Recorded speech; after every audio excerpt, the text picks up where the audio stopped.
If you're watching this video, then chances are you're getting ready to buy your first house or you're kind of in the process of doing some research. So congratulations. My husband and I are in a similar boat. We're getting ready to buy a house. Well, not really that fast, in the next year or so.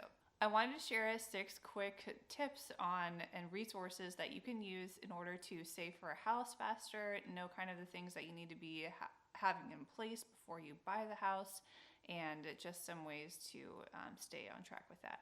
Go ahead and subscribe and like this video if you get some good information out of it, and share with someone else who might need to know some tools and resources for buying their first house. Number 1 is going to be determining how much house you can actually afford and what your target down payment is going to be. So if you haven't already, go ahead and check out my video on how much house you can afford, because that's going to actually break down how lenders choose to approve people, and it's based off of the monthly payment that you can afford, not actually the house itself, like the mortgage.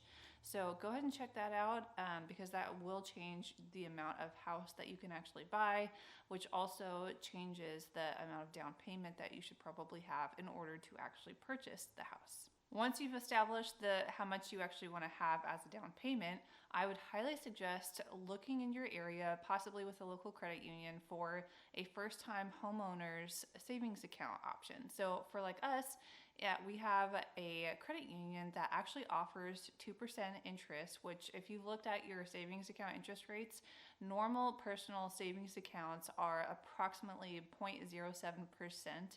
It's crazy low, so you're not going to be gaining any money on that. But we actually get 2% interest on the money that we have in the first-time homeowner savings account, plus all of the contributions are actually tax deductible up to $10,000. So that's a great perk of just a way that you can gain some interest on the money that's already accruing in there that will go towards your down payment, and also a great tax deduction for when you file taxes for the next year. So look at different options that could be available for you in your area specific to that. Number 3 has got to be one of my favorites. It's using visual goals to actually accomplish what you set out to do. So if you have a time frame of how long you think it's going to take in order to get that down payment, great. If not, use something like this, like a chart. This is from debtfreecharts.com, and there's also one from the Budget Mom. I'll link these below too, but they're great house goal saving trackers. So basically you have a constant visual reminder of the goal that you're trying to go for, and whenever you get those next benchmarks for your down payment, whether it's 5,000, 15,000, 25,000, then you can visually see and check off or color in the amounts that are going to be going towards that. I personally just love that because it makes you feel like you're doing physical progress on something that's pretty intangible overall. Number 4 is super important. So take the time to actually understand how your credit score is going to affect how much you're going to get approved for, and ways that you can start increasing your credit score in order to get a lower interest rate and just better overall deal with buying your house. If you haven't already done so, you actually get a free credit report once a year from the 3 national credit bureaus. So if you don't have that already or haven't done it before, go ahead and pull that. It's free.